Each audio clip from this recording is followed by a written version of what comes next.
I played the first 2 hours of Deadzone Rogue, and here's what you need to know in 3 minutes.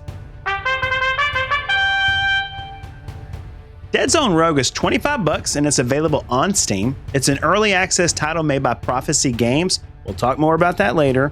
Real quick, I played this game during a charity stream, so you might notice some overlays on the footage. I apologize, but the gameplay speaks for itself. Let's get into it. Right off the bat, the graphics are beautiful. I mean, the game has a very cool sci-fi vibe, and I enjoyed it even if we have seen it a million times. I did like the enemy and boss designs, which both look fun and futuristic. There's also a ton of enemy variety with slow, tanky enemies, massive turrets, or enemies that just rush you. Now, the game does support 3-player co-op, which is great, but even solo, the action feels incredibly smooth. The gunplay is snappy, each weapon feels unique. There's grenades that, do grenade-y things. There's also a dodge mechanic that feels very smooth and quickly becomes essential as the difficulty ramps up. Deadzone Rogue is a roguelike at its core. You start by choosing your zone, which has a set number of sectors that lead up to a boss. When you start a sector, you actually enter in stealth and you're able to kind of plan your approach. But if you're like me, you just get a good shot off and you just go guns blazing, right? The sector layouts are short, but they're chaotic, and each one ends with a drop that offers your next roguelike decision. Maybe it's a new weapon, an augment, a perk, or an item that grants you a passive. Now, outside of your weapon choice, augments and perks completely change how you play. Augments are things like making your elemental effects trigger more when you're aiming down the sights, or improving your hipfire accuracy and granting bonus damage. Perks can be things like having your primary weapon reload your secondary weapon after you get a kill, or having your chill effect slow enemies. All of these things combine to really shift how you play. Now, the gameplay loop itself doesn't really change. You fight your way through a handful of sectors, you take on a boss. If you beat it, you move on to the next zone, or you do it again on a harder difficulty. Now, I'll be honest, the story didn't really stand out during my time. I'm sure there is one, but it just wasn't the focus.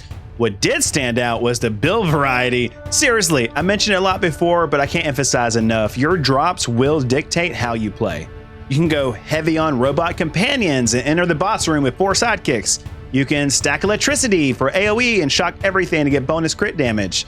You can be like Mr. Freeze and crowd control everybody for days. There is a lot of build diversity here. Some runs had me feeling overpowered, others were brutal, and that's the beauty of the game. When you finish a run, you do earn items for permanent upgrades at your base.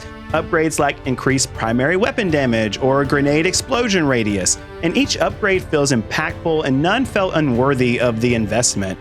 Even failed runs contribute to this progression. So you're always moving, you're always getting stronger, and I like that. In addition to permanent upgrades, you also unlock weapon skins, and that just adds some additional flair. Now, I played solo and I had a blast, but 3-player co-op is really where this game shines. There's just something amazing about entering a sector with friends, running around the map while you're all invisible, planning your approach, and then executing it flawlessly. It's very satisfying. But most importantly, I just want to keep playing. I mean, the game is fun, it's replayable, and it rewards good decision making. Okay, let's address the elephant in the room. Prophecy Games has some concerns amongst the community with their last title, Star Siege Deadzone.